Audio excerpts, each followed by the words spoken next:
ચલો આજે ડિપ્લોમા કેમિસ્ટ્રીના એક એવા સવાલની વાત કરીએ જે પરીક્ષામાં સારા માર્ક્સ અપાવી પણ શકે છે અને કપાવી પણ શકે છે. સવાલ છે પરમાણુ ક્રમાંક 1 થી 30 વચ્ચેના કોઈપણ 4 તત્વોની ઇલેક્ટ્રોન રચના લખો. જો આ સવાલ જોઈને થોડી ગભરામણ થતી હોય તો ચિંતા કરવાની બિલકુલ જરૂર નથી. આજે આપણે આ વિષયને એકદમ સરળ બનાવવાના છીએ.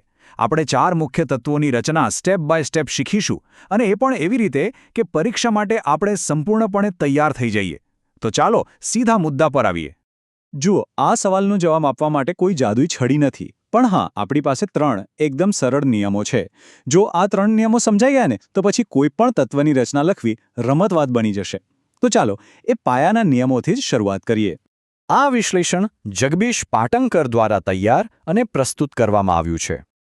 કોઈપણ તત્વની ઇલેક્ટ્રોન રચના લખતા પહેલા રસાયણશાસ્ત્રના આ 3 પાયાના નિયમોને ઝડપથી યાદ કરી લઈએ. સમજી લો કે આ આપણું મુખ્ય હથિયાર છે. ચાલો આ 3 નિયમોને ફટાફટ સમજી લઈએ. પહેલો છે અવભાવ. એ કહે છે કે ઇલેક્ટ્રોન હંમેશા સૌથી ઓછી ઉર્જાવાળી ખાલી સીટ પર પહેલા બેસશે. બીજો છે પાઉલીનો નિયમ. એ કહે છે કે એક રૂમમાં એટલે કે એક કક્ષકમાં વધુમાં વધુ 2 જ ઇલેક્ટ્રોન રહી શકે અને એ પણ સામસામે મોઢું રાખીને નહીં, પણ વિરુદ્ધ દિશામાં. અને ત્રીજો હુન્ડનો નિયમ. એ શીખવે છે કે જો એક સરખી ઉર્જાવાળા ઘણા રૂમ ખાલી હોય તો ઇલેક્ટ્રોન પહેલાં દરેક રૂમમાં એક એક કરીને જશે અને પછી જ જોડી બનાવશે. બસ આ 3 નિયમો જ આપણો રોડમેપ છે. સારું, થિયરી તો ઘણી થઈ ગઈ. હવે ચાલો આ નિયમોને પ્રેક્ટિકલમાં લાગુ કરીએ. આપણે શરૂઆત સૌથી સહેલા તત્વોથી કરીશું, જેથી આપણો કોન્ફિડન્સ એકદમ વધી જાય. આપણું પહેલું તત્વ છે હાઇડ્રોજન, જેનો પરમાણુ ક્રમાંક છે ફક્ત 1. આખા બ્રહ્માંડનું સૌથી સરળ અને સૌથી વધુ પ્રમાણમાં મળતું તત્વ. આપણો સૂર્ય જે ઊર્જા આપે છે ને, એ પણ આ હાઇડ્રોજનને જ આભારી છે. હાઇડ્રોજનની રચના સમજવી તો બાળકોની રમત છે. તેની પાસે છે જ ફક્ત 1 ઇલેક્ટ્રોન. તો અવબાઉના નિયમ મુજબ આ ઇલેક્ટ્રોન ક્યાં જશે? સીધો જ સૌથી નીચા ઊર્જા સ્તર એટલે કે 1s કક્ષકમાં. બસ થઈ ગયું. એની અંતિમ રચના છે 1s1. આને આપણે આ બોક્સ ડાયાગ્રામથી પણ સમજી શકીએ છીએ. જુઓ, 1s કક્ષક માટેના આ બોક્સમાં ફક્ત એક જ તીર દેખાય છે, જે ઉપરની તરફ છે. આ તીર એ જ એકમાત્ર ઇલેક્ટ્રોન અને તેની સ્પિનની દિશા બતાવે છે. હવે થોડું આગળ વધી અને વાત કરીએ સોડિયમની, જેનો પરમાણુ ક્રમાંક છે 11. હા, એ જ સોડિયમ જે આપણે રોજબરોજના મીઠામાં વાપરીએ છીએ. તેની ઇલેક્ટ્રોન રચના જેને એટલું બધું પ્રતિક્રિયાશીલ બનાવે છે. સારું, સોડિયમ પાસે છે 11 ઇલેક્ટ્રોન. ચાલો આપણે સાથે મળીને એમને ગોઠવીએ. સૌથી પહેલા 1s કક્ષક ભરાશે, એમાં ગયા 2 ઇલેક્ટ્રોન. હવે બચ્યા 9. ત્યાર પછી 2s કક્ષક, એમાં પણ ગયા 2. હવે બચ્યા 7. હવે વારો 2p કક્ષકનો, જેમાં 6 ઇલેક્ટ્રોન સમાઈ શકે છે, એટલે કુલ 10 ઇલેક્ટ્રોન ગોઠવાઈ ગયા. હવે જે છેલ્લો 11મો ઇલેક્ટ્રોન બચ્યો છે એ જશે આગલા ઊર્જા સ્તર એટલે કે 3s કક્ષકમાં. આમ આપણને સોડિયમની ફાઇનલ રચના મળે છે 1s2, 2s2, 2p6, 3s1. સરસ.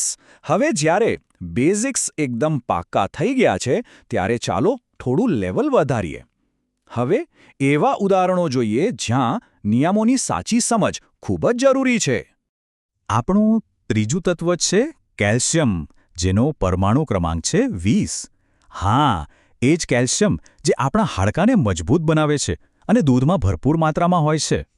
કેલ્શિયમ પાસે છે 20 ઇલેક્ટ્રોન. પહેલા 18 ઇલેક્ટ્રોન તો 3p6 સુધી ભરાઈ જશે.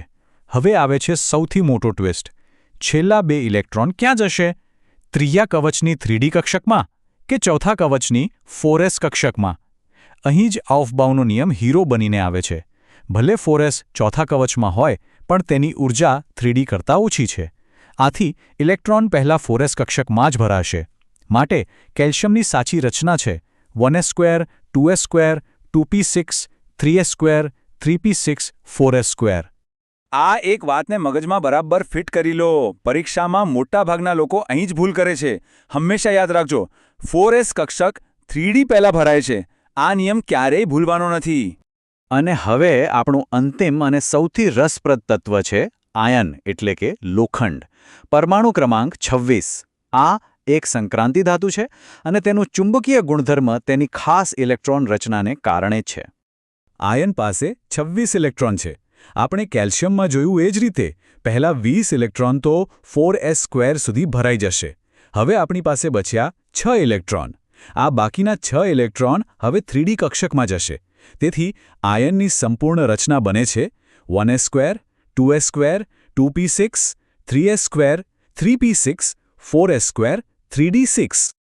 અહીં હુન્ડનો નિયમ ખરેખર પોતાનો જ જાદુ બતાવે છે. 3D કક્ષકમાં 6 ઇલેક્ટ્રોન કેવી રીતે ગોઠવાશે? નિયમ મુજબ 3Dની 5 કક્ષકોમાં પહેલા એક ઇલેક્ટ્રોન જશે. એ પછી જે છઠ્ઠો ઇલેક્ટ્રોન છે એ પ્રથમ કક્ષકમાં જોડી બનાવશે. તમે જોઈ શકો છો કે આના કારણે 4 ઇલેક્ટ્રોન એકલા એટલે કે અયુગ્મિત રહી જાય છે. બસ આ જ અયુગ્મિત ઇલેક્ટ્રોન લોખંડને ચુંબક તરફ આકર્ષિત કરે છે. સરસ, આપણે ચારે તત્વોની રચના લખતા શીખી લીધું. પણ હવે ચાલો કેટલીક સ્માર્ટ ટિપ્સ જોઈએ જેથી પરીક્ષામાં એક પણ માર્ક ન કપાય અને આપણને પૂરેપૂરા માર્ક્સ મળે. પરીક્ષામાં ભૂલ ટાળવા માટે આટલું યાદ રાખજો. લખતી વખતે ઇલેક્ટ્રોનનો સરવાળો કરતા રહેજો. સૌથી અગત્યનો નિયમ ફરીથી કહું છું, 4s કક્ષક 3D પહેલા ભરાય છે. જવાબ લખાઈ જાય પછી ઉપર લખેલા બધા નંબરોનો સરવાળો કરી ચકાસી લો કે તે પરમાણુ ક્રમાંક બરાબર છે કે નહીં. અને એક સ્માર્ટ ટિપ, જો સવાલમાં કોઈ પણ 4 તત્વો લખવાનું કહ્યું હોય તો હોશિયારી વાપરીને હાઇડ્રોજન અને સોડિયમ જેવા સરળ વિકલ્પો પસંદ કરવા. આ રહ્યું આખા વિશ્લેષણનું સારાંશ એક જ જગ્યાએ. આ તમારી સ્ક્રીનશોટ મોમેન્ટ છે. પરીક્ષા પહેલાં ઝડપી રિવિઝન માટે આ ટેબલને જરૂરથી સાચવી લેજો. આમાં હાઇડ્રોજન, સોડિયમ, કેલ્શિયમ અને આયરન ચારેયની અંતિમ ઇલેક્ટ્રોન રચના સ્પષ્ટપણે આપેલી છે. આજના વિશ્લેષણના અંતે એક સવાલ ખાસ તમારા માટે. આપણે આજે જે કંઈ પણ શીખ્યા એમાંથી કયો એક નિયમ કે ટિપ એવી છે જે તમને લાગે છે કે પરીક્ષામાં સૌથી વધુ કામ આવશે? જો આ વિશ્લેષણ ઉપયોગી લાગ્યું હોય તો તેને લાઇક કરજો, તમારા મિત્રો સાથે જરૂર શેર કરજો અને કોમેન્ટ કરજો. અને હા, ધ સિલેબસ ચેનલને સબસ્ક્રાઇબ કરવાનું ભૂલશો નહીં, જેથી ભવિષ્યમાં આવા કેમિસ્ટ્રીના વિશ્લેષણ ચૂકાય નહીં. ભણતા રહો, સમજતા રહો અને પરીક્ષામાં સફળ થાઓ.